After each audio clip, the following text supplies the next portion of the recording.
So by the grace of Sri Maharaji, I am elaborating Srimad Bhagavat Mahapuran. Last time it was explained that Bhagavat Mahapuran is the most important scripture amongst all other scriptures. And it was also explained that why Bhagavat Mahapuran is called to be the most important scripture. And in a nutshell, it was also explained that all the scriptures talk about karma or jnana or yoga, and they indicate towards the ultimate goal of liberation also. Like there are some scriptures which are called itihas, like Mahabharata, etc. They talk only about varnashram dharma, the dharma which is depicted in the Vedas according to the caste system. And that kind of dharma, which is called varnashram dharma, lead us only to the celestial abode. And you know it very well that heaven, the celestial abodes, are not the permanent place of unalloyed happiness. We get them temporarily, and after enjoying the fruits of our good deeds, we have to come back again in the same cycle of death and birth. That's why it is not recommended by the saints. The other scriptures and Purans, they talk about the different avatars of God, and they also lead us towards the goal of liberation. That is also not our ultimate goal. Because the goal of liberation releases us from the miseries of the world, but it does not give us happiness. We want to attain happiness. This is the main goal of our life. It seems like we want to be liberated. Because if we are liberated from Maya, then naturally we will be free from all the miseries. But it is not so. Suppose there is a beggar and he receives a lottery of $1 million. He was a beggar before. He was living in a hut. He had not enough food. Every day he was begging for the food. Now he has got $1 million. So he would not only keep it. Yes, I have become now I have become millionaire, that's enough. No. Now he would not live in that cottage. He will not beg for the food. He will wear good clothes. He will live in a good house now. He would like to enjoy the life with the money, because the ultimate goal of all the living beings is naturally to attain happiness only. In the same way, if we are liberated from Maya, it doesn't mean that our goal is completed, we have attained the ultimate goal of life. No, we want to be happy as well. But after liberation, what happens? Because the individual soul becomes free from Maya forever, that's why he becomes free from the material body. Now he does not have to come in the same cycle of death and birth. Then only Atma is left, which is divine, which is not material. All the material things have gone forever, but Atma is divine, that is left. So the Atma, because it is divine, it will merge into the Supreme Being, who is bliss himself, who is Anand. Anando Brahmeti Vijanat. He is bliss. So when the individual soul has become one with the bliss, he has become bliss himself, then how can he enjoy the bliss?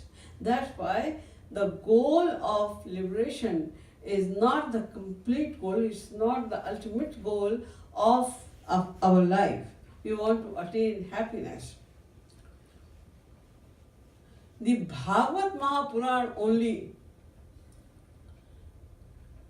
does not talk about the path of karma, it does not talk about the path of yoga, it does not talk about the path of jnana.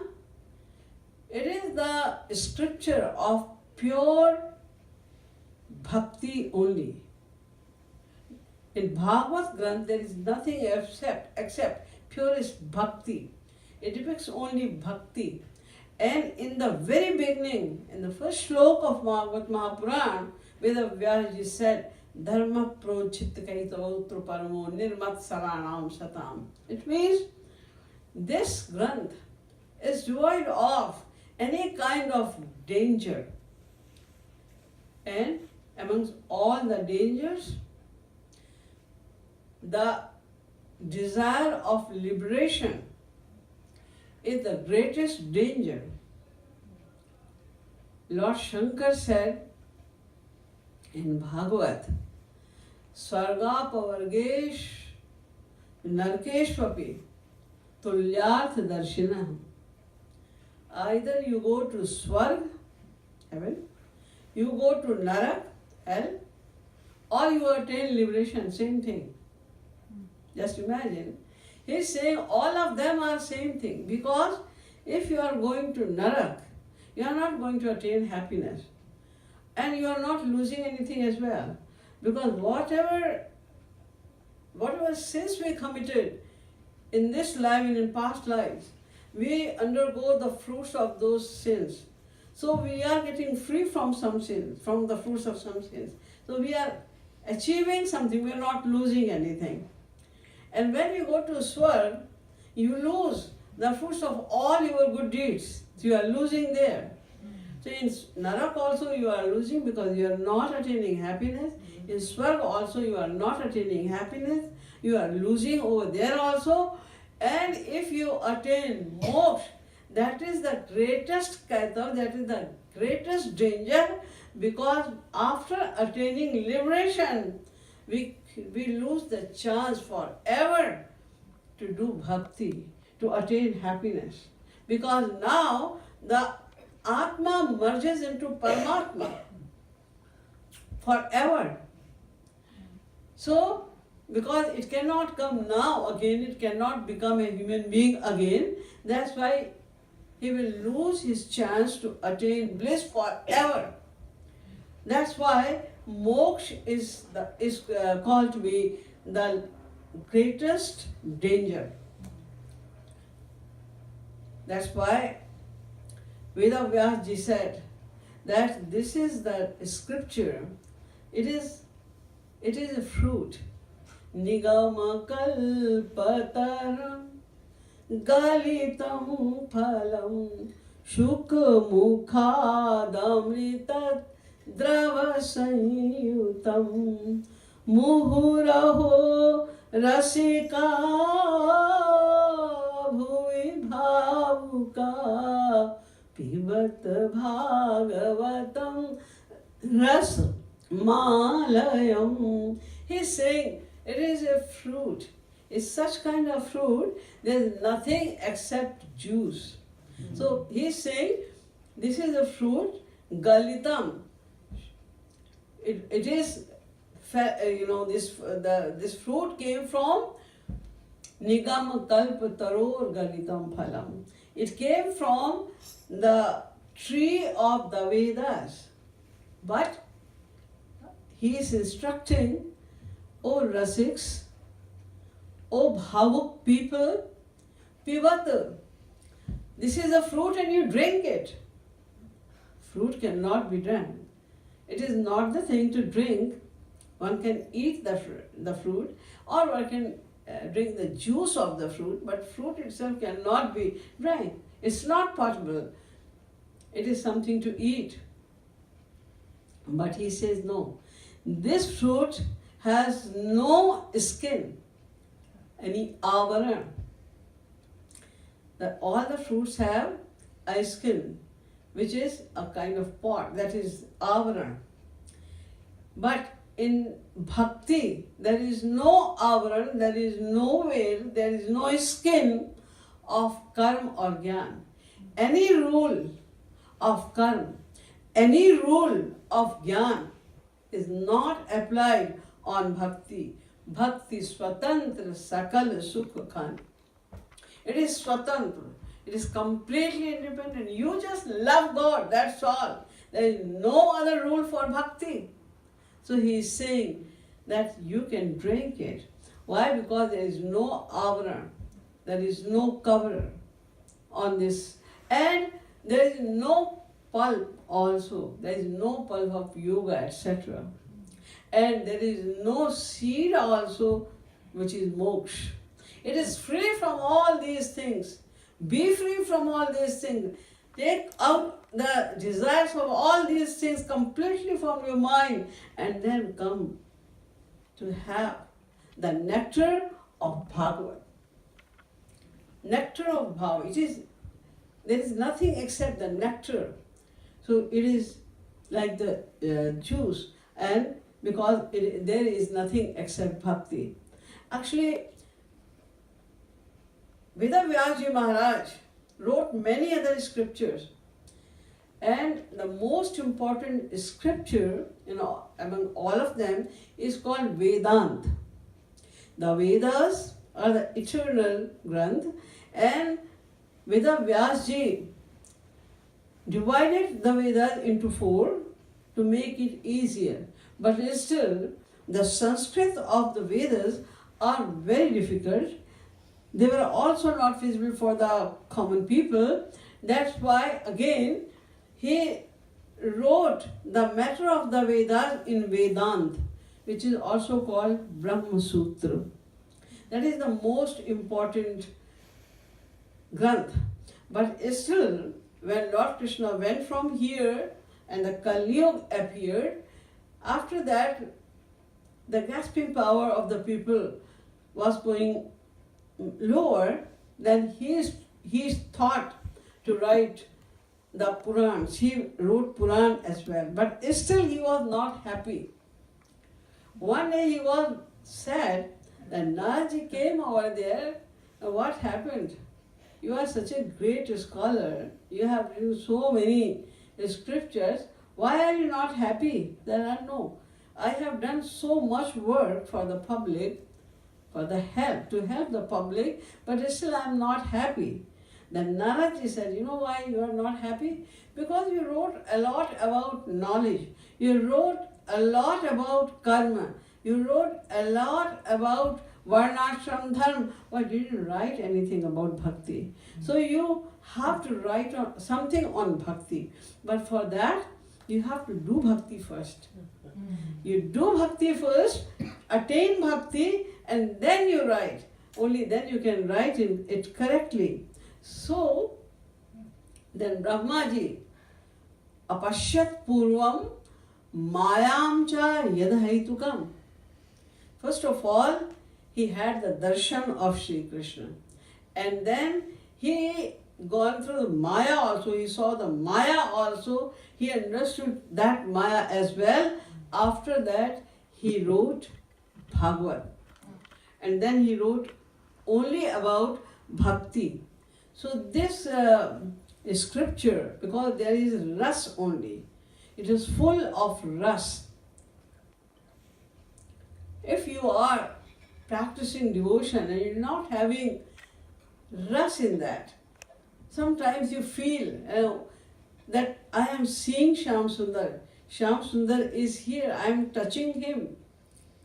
I am looking towards his face. It's so beautiful. If you are not enjoying the meeting with Shyam Sundar in many ways, or sometimes you are not enjoying separation, if you are not shedding tears in separation, you should feel separation from Shyam Sundar. You should feel an encounter with Shyam Sundar.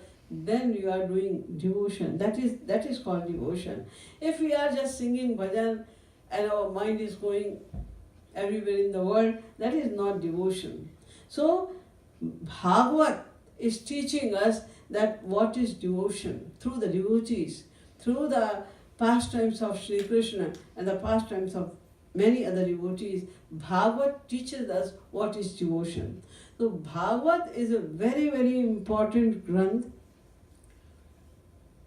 And in Bhagavad as well, because I explained that the writer of Bhagavad, the orator of Bhagavad, and the listener of Bhagavad, they all are Paramahans. They are equivalent to God. In fact, they are. It is written in the Bhagavad in many places that Vedavyasji Maharaj was God himself.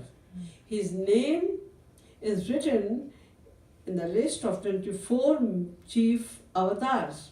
So he was Brahma, and Shukdevji Maharaj was also Brahma, Brahmataya Mane, he was also Brahma, and Parikshitji Maharaj was not less than Brahma because he got darshan of Sri Krishna when he was in the womb. So Janat tumahi hai jai. According to that, he was also Brahma.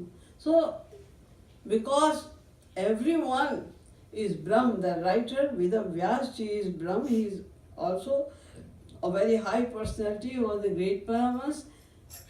Shukdevji Maharaj was also a very great person. He was such a great person that he was the Leela Shuk of Kishoriji. Leela Shuk means chronicler of Kishoriji. He was the teller of the secret Leelas of Kishoriji. That's why he was fondled by Kishoriji. He had a right to enter the confidential room of Kishoriji all the time because he had to write all the Leelas. Then if he will not be allowed to go anywhere Shree Radharani would go, then how would he write? You remember in Ramayana there is a katha that once Bharatji, Lakshmanji and Shatrughan, they all thought, they were just having a meeting and they were thinking Hanumanji is so clever that he has taken all the sevas from us and we don't get any seva. So we should have a meeting. We are the brothers of Shri Ram and we have also right to do his seva. So they had a meeting and they decided, they distributed all the sevas amongst three brothers. Bharatji, Lakshmanji and Shatrughanji. And then they informed Hanumanji. They said, Hanumanji, now we have divided the seva and only that person will do the seva who is given this seva. He said, okay, let me see. When they told, there was no name of Hanumanji. But Hanumanji didn't say anything.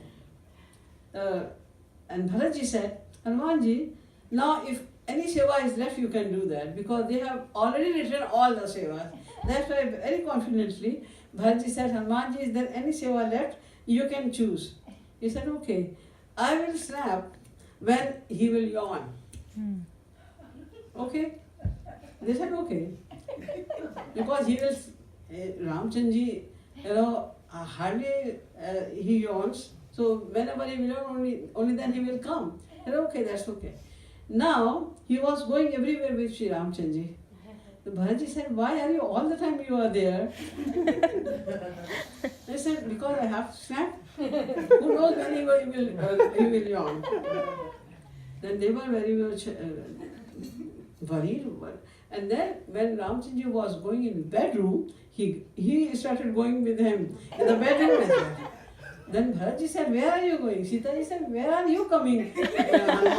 We are going to sleep now. My duty is to snap. And this is the main time when he will yawn. I have to be here. So then Bharatji said, no, you do your seva as you were doing before. In the same way, Shukdevji Maharaj is Leela Shuk of Kishoriji. That's why he will go everywhere, but in the form of a Shuk, in the form of a parrot. So this Bhagavad Granth itself is a very, very important, it's a really high-class Granth, the highest kind of Granth. But in this Bhagavad Mahapuran, there are 12 cantos. The 12 cantos are like the 12 parts of the body. And there is one canto which is the number 10. The canto number 10 is called to be the heart of the body. Why? Because in this canto, all the beautiful leelas of Sri Krishna are written, and all the absolute secrets of bhakti are also depicted in this 10th canto. That's why it is called the heart of Bhagavat. But in 10th canto as well, there are 5 cantos from 5 chapters, chapter number 29 to 33, which talk about Maharas, and these 5 chapters are called Ras Panchadhyay. Ras Panch Adhyay. Adhyay means chapter. Ras Panch. Panch means 5 chapters of Ras. That is called Ras Panchadhyay. Ras is the most confidential, very secret, and the highest class of Leela of Sri Radha Krishna. Ras Leela is very secret type of Leela because it cannot be played without Sri Radha Rani.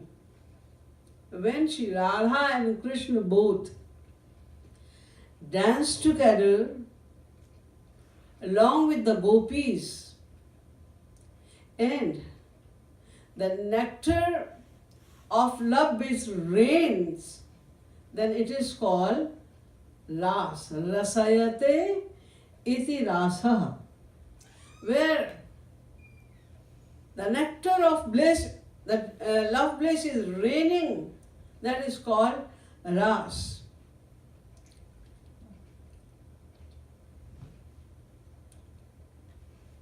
Ras,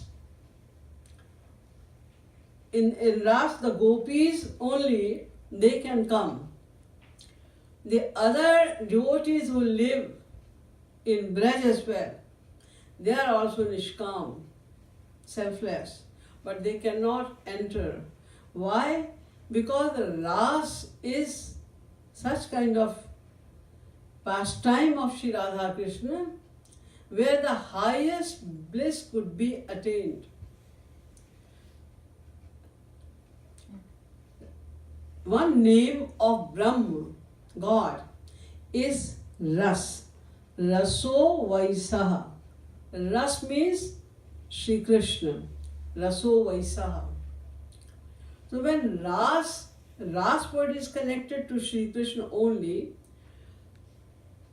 but Raso Vaisaha, this definition applies for Brahma also. Brahma means formless God, Nirakar Brahma. The Jnanis worship Brahma. They do not believe in any form of God, that's why they worship only Brahma. Brahma is also Raso Vaisa. He is also Ras. He is also the ocean of bliss. So gopis are not satisfied with Ras only. Sa esh rasanam rasatamaha. The highest degree of Ras is given to the gopis. Like you see in English, you say good, better, best. In the same way, rasa, rasatar, rasatamaha. Rasatamaha, where the highest degree of ras is being showered, that is called ras. And in Ras Panchadhyay, there is not the description of Ras only. In Ras Panchadhyay, there's the description of Maharaj. Maharaj. When the nectar of divine love bliss torrentially rain continuously for one kalp, and all the sentiments of love appear there with their thousands of arts. Each sentiment has many arts, many streams. They spring out all the time. So the highest bliss himself is there, Shri Krishna is there, an embodiment of love. Shree Radha Rani is there, and the gopis are there, and all the sentiments of love are revealed over there with their all the arts which are springing out all the time. Imagine that what kind of love could be that? We cannot imagine that love. In Ras, only 4 kinds of gopis were there. Nitya Siddha, Sadhana Siddha, Shruti Rupa, and Prakirna. Nitya were those like Lalita, Vishakha, etc. They are the eternal associates of Sri Radha Krishna. They were never a material being. It never happened that they were an ordinary being and they did some sadhana and after that they became the gopis, they became the sanctuaries of Sri Radharani. No, they are eternal. They are eternal associates of Sri Radharani, and they are also called Kaya Vyu Rupa of Sri Radharani. It means they were the body of the sentiments, the esoteric state of the love sentiments of Sri Radharani could be seen in the form of the gopis. That's why they are called Kaya Vyu Rupa gopis. The Nitya Siddha gopis were Lalita, Vishakha, etc. And Sadhana Siddha, there were many gopis who did sadhana and after that they realized God under the guidance of Nitya Siddha gopis. If anyone realizes God without the guidance of these Nitya Siddha gopis, Lalita, Vishakha, Tunga Vidya, Ranga Devi, Champak, Lata, etc., then they cannot attain Maharaj, because they would not know that what is the real ideology of the love of Sri Radha, which enables one to enter Maharaj. So these 4 types of gopis. The third one, Shruti Rupa, there were some hymns, some richas of the Vedas. They also descended, they also did sadhana, they did austerity, and they attained the bliss of Lalita, Vishakha, etc. And they also learned the ideology of love, and then they also became the gopi, and they also had a right to enter Maharaj. And Prakirna, there were some of different, some of them were Agniputra, Mahatmanas, Tapasa Gopi. No, there were some Agniputra, there were some the rishis of Dandakaranya, there are some other sages. They also did the same sadhana and they also became the gopis. So there were Prakirna, there were many other kinds of the gopis.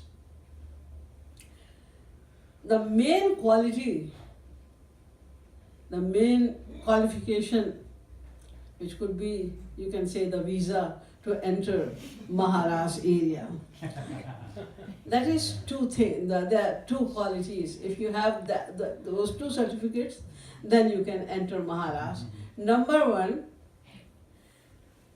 only those gopis can enter Maharaj who are self-surrendered, who are surrendered, they have surrendered self. What is the meaning of self-surrender? Generally, all the devotees surrender everything to God. Without surrendering everything, one cannot realize God. They have to surrender their body, their mind, and then their intellect. Their body, their mind, their intellect. They have to surrender all these things, and then they realize God. So only sacrificing whatever you have is not self-surrender. It is surrender. If you are not using your mind, you are going according to Lord Krishna, according to your beloved, that is also surrender, but it is not self-surrender. What is self-surrender then? Lord Krishna explained it through one Leela, which is called Chirharan Leela. In Chirharan Leela, when Lord Krishna took away the clothes of the gopis and he sat down on the kadam tree and one branch, and the gopis were busy. They were playing, they were having bath, and they were playing, they were singing, they were talking about Lord Krishna alone. They didn't know that somebody has taken away our clothes. Then Lord Krishna was waiting. He said, they are busy. They are not looking towards me. They don't even know that I have taken away their clothes. So how long would I sit here? That's why he started playing his flute to attract their mind. When they heard the sound of the flute of Lord Krishna, then their mind was attracted, and they said to each other, it seems like Shyam Sundar is near this area. And then they saw Sri Krishna was sitting on the kadamba tree. Then they thought to go to Sri Krishna, but when they saw towards their clothes, the clothes were disappeared from there, and they say that it was also on the same tree where Sri Krishna was sitting. They requested in many ways. In the beginning, they scolded Sri Krishna, oh, shameless Kana, why did you take us our clothes? Give it back to us. He said, I am not your servant. Come here and take your clothes. I am playing my flute, don't disturb me. He said also like that, and they were scolding Sri Krishna that come, no, you have to come. You come and give our clothes. He was not listening. He was playing his flute like he is not listening. But later on, the gopis requested earnestly that Kana, you know that we love you so much. We are totally sacrificed on you. We have given up everything only for the sake of your love. And still, why you are bothering us so much? How can we come like this? You are insisting, come and take your clothes. We are not wearing any clothes. How can we come like this being exposed? You should think about it. Lots of things, gopis were telling all the time. They were requesting Sri Krishna.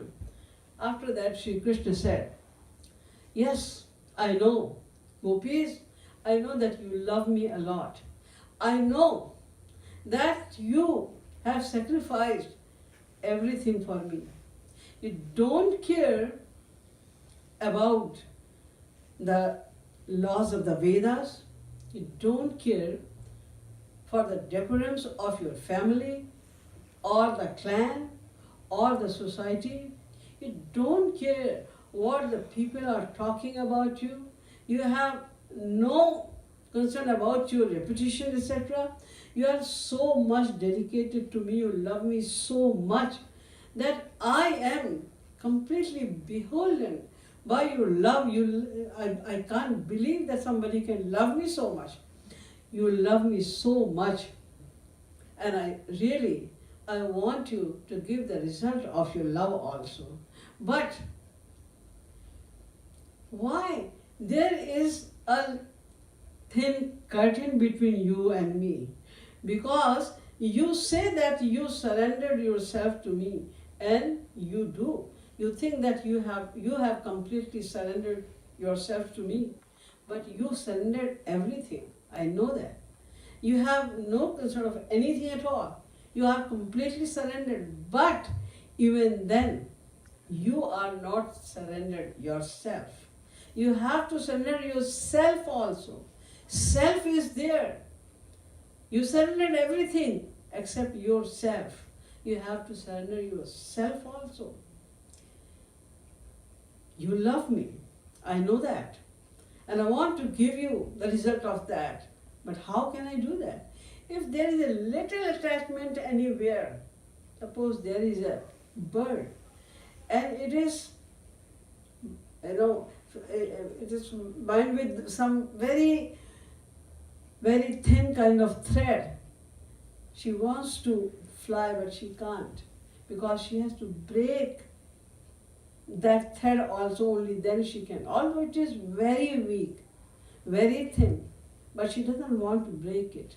It is the silken thread, and the bird does not want to break it. Then how can she be free?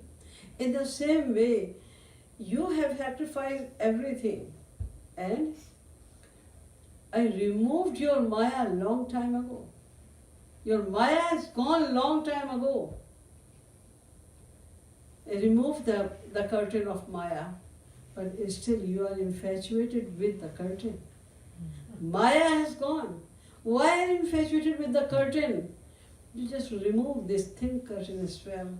Then you will become one with me. Then there will be no question.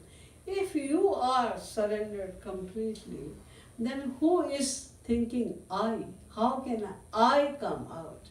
Why do you think? Who are you to say I if you are surrendered? Your I is surrendered to me. Then how can you say that? How would I come? How can you think that if I will come out, anyone can see me? They said, Kana, we are not hesitant to come to me in this way. But if somebody else would see, I don't want them to see me in this way. So how come this idea came in your mind when you are not yours? When you have surrendered yourself to me, then how this idea came in your mind that you will come exposed towards me? So when he explained like this, he said, see, there are few things. When you surrender, number one, when you surrender yourself, then number one, you should not have the ego. You should not have the inkling, the memory that you surrendered something. You should not have this feeling that you are offering someone something, if you are donating something. It doesn't mean that you have to say that I donated that. If it is in your mind that I donated that thing, then it means you gave something, but this donation was not pure. So if you are giving yourself, then number one, you should not feel like you are giving something. Suppose I'm sitting over here. This sofa belongs to this ashram. When I go, I say that I am giving a gift to you. Take this sofa from me. This sofa is already yours. Then how come I am giving you this sofa? In the same way, if you have given yourself already to me, then how can you think, how can this idea come in your mind that you gave something to me? So number one, you should not have the inkling of giving something, and the idea of giver should also be lost. जो दिया है उसका भी भान ना रह जाए और देने वाले का भी भान ना रह जाए. किसने दिया पता नहीं, क्या दिया पता नहीं, हमारा कुछ था ही नहीं. Nothing belonged to me. Everything already is. So when such thing happen, when you become so much one with the beloved that you have no idea that you have surrendered yourself. You become one. When you become one with the one who you are surrendering yourself, only then it is the right kind of devotion. He taught it. When gopis heard about that, Then they forgot about their self and they immediately came to Sri Krishna. Now they could not see anything at all. They could not see the other gopis as well. They were seeing only Krishna, Krishna, Krishna. Now there was no hesitation. There was no question, nothing at all. And then, as soon as they surrendered their selves, then Lord Krishna returned their clothes. The clothes which they were wearing under their waist, Lord Krishna put it on his shoulders. And then he returned those clothes to the gopis, and gopis took their garments as the prasadi. Now those garments were the dearest one for them, because they wanted to wear all the time only those clothes, because they were the prasadi of Sri Krishna. They reminded them Sri Krishna all the time. So after that, when they surrendered their self, they could not see anything else. That's why in Maharashtra also, there were millions of the gopis. Everyone was dancing with Sri Krishna. And Sri Krishna was loving, fondling all the gopis equally. But no one was jealous to anybody. Why? Because they didn't see anyone. If they were seeing anything in Ras Mandal, they were seeing Sri Krishna only. Because now they have dedicated their self. When self was dedicated, when self was sacrificed, now there was no problem. So such kind of gopis who have dedicated, who have sacrificed their self also, they entered Maharashtra. And then the gopis, all of them were selfless as well. They because they have dedicated their self. So they were selfless, means they have no desire. Generally people take it like this, that if you do not have any desire when you are remembering God, they should not have any desire of this planet and thereafter. Up to the abode of Brahma, there should be no desire of the happiness of any planet. There are so many planets altogether. There are 11 planets. Manushya Lok, Manushya Gandharva Lok, Deva Gandharva Lok, Pitri Lok, Achanas Deva Lok, Karma Deva Lok, Nitya Deva Lok, Indra Deva Lok, Brahaspati Lok, Prajapati Lok, Brahma Ka Lok. There are so many levels of happiness. When a devotee gives up all of them, he is not allured even by the happiness of the abode of Brahma. Only then he realizes God. He attains prema bhakti. That is the first level of love, prema bhakti. They attain that. So when you do not, there are many devotees who do not desire for the happiness of all these planets, and there are many who do not desire even moksha, and they are wiser than them who do not desire even the happiness of Vaikuntha Lok.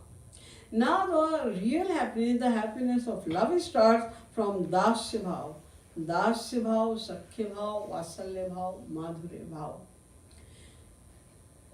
There are many levels in them as well. So the one who does not desire the happiness up to the lok of Brahma and the happiness of moksha, and they do not desire even the happiness of Vaikuntha Lok, there are many devotees like that. Most devotees, Sur, Mira, Kabir, Tulsi, Nanak, Tukaram, they were all such kind of devotees. But the gopis were very different from them. The concept of gopis of selflessness was completely different. Their concept of selflessness was that, no, if you are not desiring material happiness, that selflessness is the common selflessness. If you are desiring happiness, if you desire happiness of the material world, that's why you are worshipping God, then you are not even a devotee. But if you are a devotee, then you will not desire anything. But the gopis are those who do not know what is desire, what is self-desire, what is the desire of self. All the time they focus on the desire of Yugal Sarkar, Shree Radha Krishna. Their mind is always trying to find out that what is the desire of Shree Radha Krishna now. They are doing everything according to their desire. It never came in the mind of these gopis that how can I be happy. The other devotees call Sri Krishna for darshan. They want darshan whenever they want darshan of Sri Krishna, they want to see him. Whenever they want to have the touch of Sri Krishna, they want it. You remember one episode, Shri Maharaji repeatedly talked about that once it happens, when Lord Krishna said that I have headache and it will be, I can be left only when somebody will give the foot dust to apply it on my forehead. Nobody was ready. Even Mahalakshmi, Naraji went to Mahalakshmi first. Who can love Shri Krishna more than you? He is your husband. You can give the foot dust. You should give, so I don't have to go anywhere else. Rukmani ji and all the queens, they said, Naraji, is there anything wrong in your mind? Any screw is loose now? What are you talking about? You asked for my life. We can give our life for Shyam Sundar right away. But how can we give foot dust for Shyam Sundar to apply on his forehead? Impossible. Then Naraji went. He is Abad Gati. Means he can go anywhere only by resolving. He went everywhere, in all the planets, wherever the devotees of Sri Krishna were. He went everywhere. Everybody said the same thing. Narad, are you crazy? What are you talking about? We can give our life right away for Shyam Sundar. But if you say to give the foot dust, impossible. We cannot give. Why? They were afraid. They were afraid for their future. If we will give our foot dust for Shyam Sundar, then in which hell would we go? All of them were thinking like that. It will be greatest sin. It will be greatest offense from our side. Where would we go? We will not get a place even in a greatest hell. They were thinking like that. But when same Naraji went to the gopis, they immediately said, take as much as you want. Naraji asked them, gopis, don't you know that who is Lord Krishna, whom you are giving this foot dust to? I know. Naraji, this is not the time of discussion. He is having headache. Go immediately. Give him this medicine. Then come back. Then I will explain you. You want to say that if I will give my foot dust for Sri Krishna, then I have to go to hell? Naraji, if we go to hell forever for this reason, then it will be our greatest pleasure. It is not the matter of grief for us. We will be extremely happy. Anything, any source of greatest happiness which gives us happiness, but it does not please Sri Krishna, is bad for us. We cannot use that. That is most miserable for us. Anything which is most miserable, but it is the pleasure of Sri Krishna, that is most the best thing for us. We like that thing. You don't know that we love Sri Krishna. If we love, the prime ideal of love is Tat Sukh Sukhitvam. We have to be happy in his happiness only. So the gopis were all the time concerned about the desire of Sri Radha Krishna. they never knew that what is our desire. Any desire never take place in the heart of the gopis.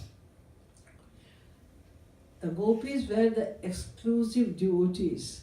This is the reason why they were given such a high place, for which even Mahalakshmi did austerity for thousands of years. Yadvan chaya shrir lalana charattapo vihaya kaman suchiram dhritabratah. She did austerity just to get the foot dust of the gopis, but she could not. Even Brahmaji had an austerity for 60,000 years. Shashti varsha sahasrani maya taptam tapapura. He is saying himself, the Shashti varsha sahasrani, I did tap for 60,000 years. Why? Padarenu-palabdhaye. Nanda-gopa-brajastrinam Padarenu-palabdhaye. To attain the foot dust of the gopis. Then, did you attain after 60 years austerity? Did you attain the foot dust of the gopis? Brahmaji said, Tathapi namaya praptas tasam vai padarenu. Even then, after the austerity of 60,000 years, I could not attain the foot dust of the gopis. Their place is so high, nobody can imagine. How can we imagine that love? When they are all the time concerned about the desire of Sri Krishna. The Rasik saints say that the gopis were the mind of Sri Krishna, Shree Radha Krishna. What does it mean? If you want to know that what is in the mind of Sri Radha and Krishna, see what the gopis are doing. Whatever they are doing, that is the thing which is in the mind of Sri Radha Krishna. They were so much concerned about their desire. So their praise was so high, and their love, we cannot even imagine that what that love was. All the time they were thinking about, they have no time to think about anything else. So when this happened, these type of gopis were the deserving souls for Maharaj. We are far away from there, but still, Shiv Maharaj Ji narrated the 5 chapters of Ras Panchadhyay for us, because when we hear about something, then naturally we know the importance, and by the grace of our Guru, we can desire also to attain it. When we have the desire, then we can make the effort also accordingly. If we are making effort, then by the grace of God and Guru, we can attain also. If we don't even know what is the highest aim of our life, then how can we make any effort? Now we know the highest aim of life is bhakti, and in bhakti also, the bhakti of Madhurya Bhav Bhakti. Bhakti is of many levels, Dasya Bhav Bhakti, Sakhya Bhav Bhakti, Vasalya Bhav Bhakti and Madhurya Bhav Bhakti. The bhakti of Madhurya Bhav is the highest aim of life. In Madhurya Bhav as well, Sadharani Rati, Samanjasa Rati, Samartha Rati. Then Samartha Rati is the highest aim of life. In Samartha Rati gopis as well, there were many gopis who reached up to Mahabhav.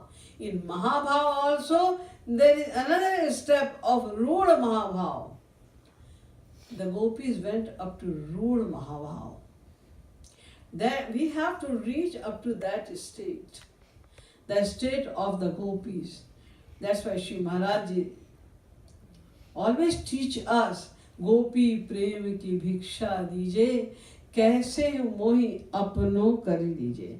This is the highest aim of life, that we should desire the same love, the same kind of seva, Gopis did not desire anything else except the seva.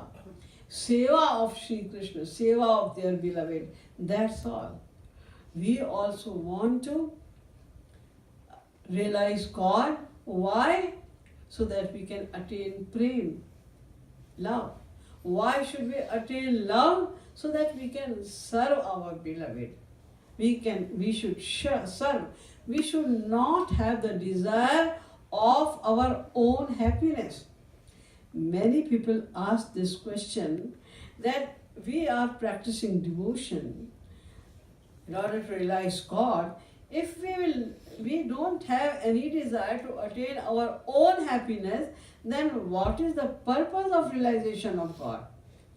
We want happiness. That's why we are trying to realize God. But if Sri Maharaj says you should never even think of your own happiness, then what is the purpose of practicing devotion? Here Sri Maharaj explains that, see, we should not desire for our own happiness. Rather, you can understand in this way, that a mother serves her child. She brings good clothes or sometimes good food for her child. When child eats and he becomes happy, the mother also becomes happy. If a guest comes to your place, you make good food for him. You think a lot that I should cook this, I should cook it, he would like this, he would like this. And you cook good food, you serve your guest very well. If the guest is very happy with your food, if the guest is very happy with your services, then you also become happy. It gives you happiness. When guest is happy, then you become happy. If guest is not happy, then you will also be unhappy. In the same way, if we love Shyam Sundar, then we serve Shyam Sundar. When we serve Shyam Sundar, then he will be happy. And he said, Yadyadishtatamam loke yachati prematmana tattannivedayen mahyam tadanantyaya kalpate. Because he himself is happiness, he does not need happiness. But he looks towards our sentiment that we want to make him happy. So the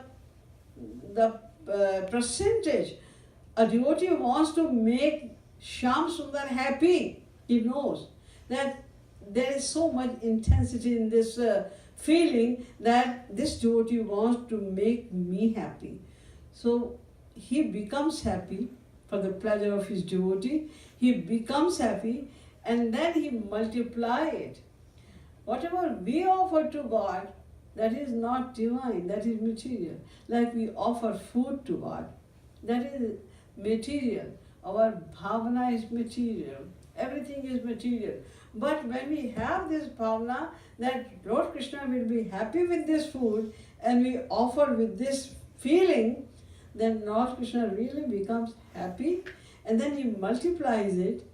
And when it goes to Shyam Sundar and it becomes divine, then he returns to the devotee, multiplying the same happiness and making it divine. So in turn, we attain divine happiness and in thousands of more times. He multiplies it. So we attain too much happiness and that is divine as well. So we don't have to be worried about our own happiness. When Sri Krishna will be happy with our seva, then we will naturally be very happy. We will attain divine bliss automatically. That's why we should know only this philosophy, that if we have to love Sri Krishna, we should not have the desire of self-happiness. This is the concept of the gopis about selflessness. Do not have the desire of self-happiness. So such kind of gopis were doing, they entered the Maharaj in Ras Panchadhyay, in 5 chapters of Ras. This was depicted. So when Lord Krishna took the test in Chirharan Leela, and when the gopis understood and they surrendered self to Shyam Sundar, then he immediately gave a boon to them. Ransatata ima kshapaha. Means he said that now I will give you the love bliss in the form of Maharaj right after 1 year. See, he took such a great test. Even then, he's telling them to wait for 1 more year so that your love will become more shiny. It will shine more. Aptattatanu natada moshnute divam. Without the feeling of separation, without giving viraha, the love does not shine. Like to shine the gold, we have to part it. In the same way, to shine our love, viraha is also compulsory. That's what Lord Krishna said right after 1 year. And imak shapa. Secondly, he said, in front of the same night, when they were having bath, it was daytime. It was not night time. But Lord Krishna is saying, in front of these nights, I will give you love. I will play with you the play of Maharaj, the highest praise. There is nothing beyond this bliss. Beyond this, the bliss of Maharaj, there is no other bliss at all. That is the highest bliss, because Mahabhava Swarupa Shree Radharani is over there and she is giving this bliss. He said, after 1 year in front of these nights, the question arises, number one, night is one. He said nights, Ratri, plural. He's saying in front of these nights, I will provide this rest to you. And secondly, in the daytime, where the nights came from, actually, nights are 16. From the first night, Prathama, first night to Purnima, 15 nights, and next one, the first one is called Pratipada. In that way, there are altogether 16 nights in this world as well, in the material world. And they also have many beauties, many arts. But the nights which were standing there in front of the gopis and Shyam Sundar, they were the divine nights. Wherever Lord Krishna goes, in Vrindavan, in his abodes, everything is divine. Na tatra suryo bhati na chandra tarakam nema vidyuto bhanti kutoyam agni. Everything, the earth, the sky, the air, the trees, the creepers, the birds, everything over there is divine. In other words, Lord Krishna himself becomes the earth of Vrindavan, the sky of Vrindavan, the air of Vrindavan, the trees of Vrindavan, the creepers of Vrindavan, everything he himself becomes over there. So the nights were also there, moon was there, sun was there, everything was there, but everything was divine. And the Ratris, the nights were also divine. So Lord Krishna said, in front of these Ratris, when these Ratris will come again, then after 1 year, I will provide you, I will give you this exclusive ras of Maharaj. And then, after 1 year, everybody was waiting. The gopis were waiting, the Ratris were waiting, because the nights were also going to avail the opportunity to see the Maharaj. That's why they were also waiting, that when would I see Maharaj? That as soon as the day come, right after 1 year, those nights came in front of Shri Krishna and they stood with the folded hands. Lord Krishna said, yes, why did you come here? No, I just came to remind you, 1 year is over. You promised something, the gopis. Oh yes, yes, I promised, I remember now. And then he looked towards the night. The night was so beautiful because everything became exclusively beautiful. Chandrama was there, the beauty of nights, because all the nights came with all their, each night have thousands of their arts. They appeared there with all their arts. They made the night most beautiful. And Chandrama also came over there. The moon also came there with its full beauty. Moon was very happy. Why? Number one, Sri Krishna belongs to the clan of moon. And secondly, moon is the devata of mind. When Lord Krishna didn't have mind, then moon could not do anything. But now, today, when the knights reminded them, Sri Krishna, that the time of Maharaj has come. You promised someone. He said, yes, yes, I promised. And then he looked at the night, the beauty of night, and Chandrama also came to provoke the feeling that you have to play the amorous pastime of Maharaj. Now the gopis are waiting and we are also waiting to have a glimpse of Maharaj. That's why Chandrama came with 5 expertise. Drishtva kumudvanta makhand mandalam ramamanabham navakumkumarunam vanam cha tatko malago viranjitam jagav kalam vavadisham manoharam. He looked towards the moon. Moon came with 5 main specialties. Number 1, Kumudvant. When moon rises, like the sun rises, that time the lotus also bloom. In the same way, when moon rises, then Kumud, the water lily blooms. So the beautiful lilies were blooming over there. And Akhanda Mandalam, it was completely round and there was no blemish, any spot was not there. It was looking extremely beautiful. And Ramananabham. Thirdly, number 3, there was some redness in the Chandrama. Yes. And it was looking so beautiful, it was completely round. And it was so beautiful that it was reminding the face of Shree Radha.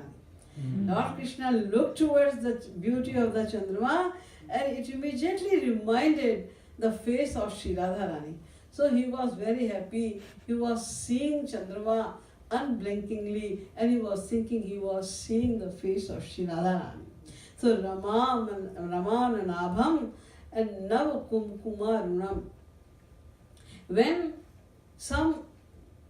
one meets his wife, his spouse, his beloved after a long time, then they put kumkum also.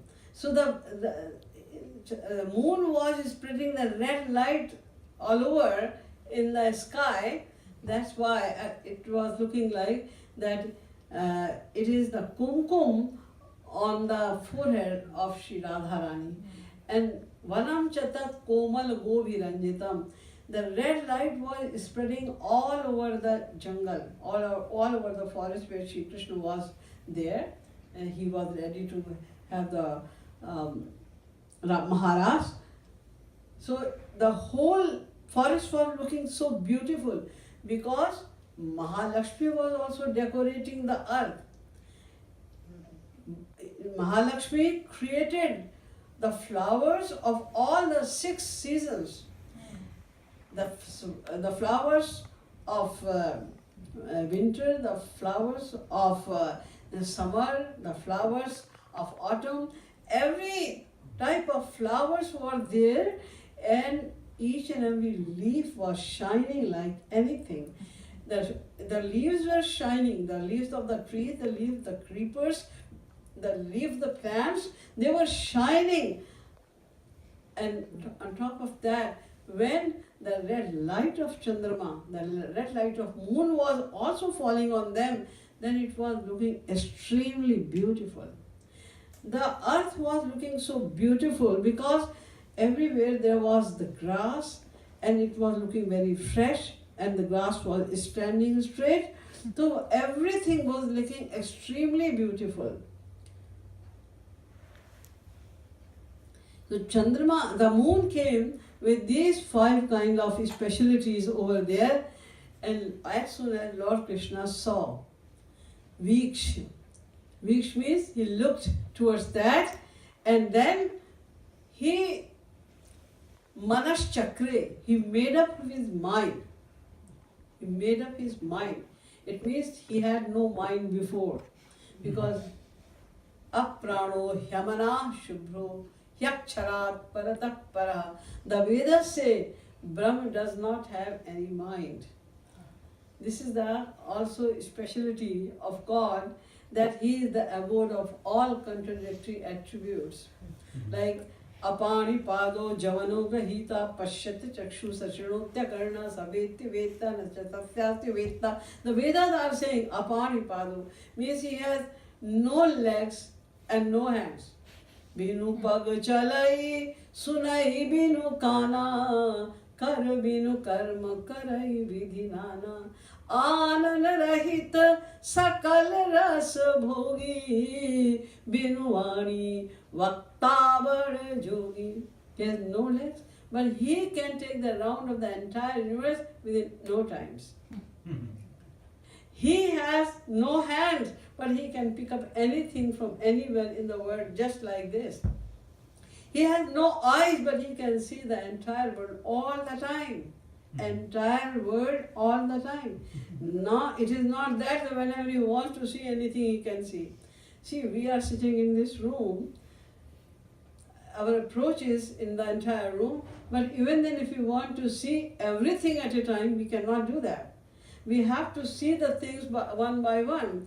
But Lord Krishna sees everything of the entire universe all the time without any gap. While he has no eyes, apashyat achakshu, sachinotya karna, he has no ears, but he hears everything. The same, he has no mind. So he had no mind, that he had to make up his mind. He made the mind immediately. When he made the mind, then moon became more happy, that now I can also enjoy the sentiment sitting in the minds of all the gopis. And all of the devatas also became very happy, because altogether there are 11 devatas, and they control the senses of the human beings. Like moon is the devata of mind, it sits in the mind. When moon is sitting, the devata of mind is sitting in the heart of the gopis, then they can enjoy the sentiments of the gopis from inside. In the same way, sun is the devata of eyes. So when sun is sitting in the eyes of the gopis, then they are looking towards Shyamsundar, they are enjoying the beauty of Shyamsundar, and because Surya is sitting inside the eyes of the gopis, then Surya can also enjoy the beauty of Shyamsundar, the beauty of their sentiments of seeing towards Shyamsundar, and Shyamsundar is also looking towards their eyes, so they are getting those vibrations as well. So Surya is also saying that I am blessed too today. In the same way, Indra is the devata of hand. He says, oh, I am also blessed, because when the gopis will touch the hands of Shyamsundar, then I will also enjoy the same. I will also secretly enjoy the beauty, the bliss of touching the hand of Shyamsundar. In that way, all the devatas, they are thinking that we are blessed now. So Lord Krishna looked towards this beauty. It was exclusive beauty. This kind of beauty was never seen in Vrindavan. That's why Bhagavan api taratri sharadot phulla mallika Vikcharantum manaschakre yogamayamubhashrita. Then he saw this beauty and he reminded that, yes, I promised the gopis that I will give this rus to you today. Then, but he could not do anything about it because the Adhishthatri Devi of Maharaj, the chief deity of Maharaj, is Shree Radharani. Without the permission of Shree Radharani, Lord Krishna cannot play Ras. Then what to say of Maharaj? He had to put his mukut at the lotus feet of Shree Radharani before he plays Ras. So he had to go to Shree Radharani to get permission. Then he went to Shree Radharani, Yogamaya Mupashita. He went to say, Shree Radharani, that I promised Gopi 1 year ago that I will provide you this ras after 1 year. And that time has come. These nights are reminding me. Shree Radharani said, if you promise, you fulfill your promise now. Go and give this ras to them. But how can I do that? I am sitting alone over here. The gopis are in their homes. I do not have any source of email, WhatsApp, nothing like that. How can you inform them? Then Shree Radharani said that you don't need email or WhatsApp, etc. You just play your flute. And you play the flute in such a way that it should go in the heart of the gopis who deserve Maharaj. Only they should listen to it. Lord Krishna said, okay. Then he played. He played his flute and it went in the heart of the gopis directly. And then what happened? Let us see tomorrow. Bole Veli Sarkar ki Jai.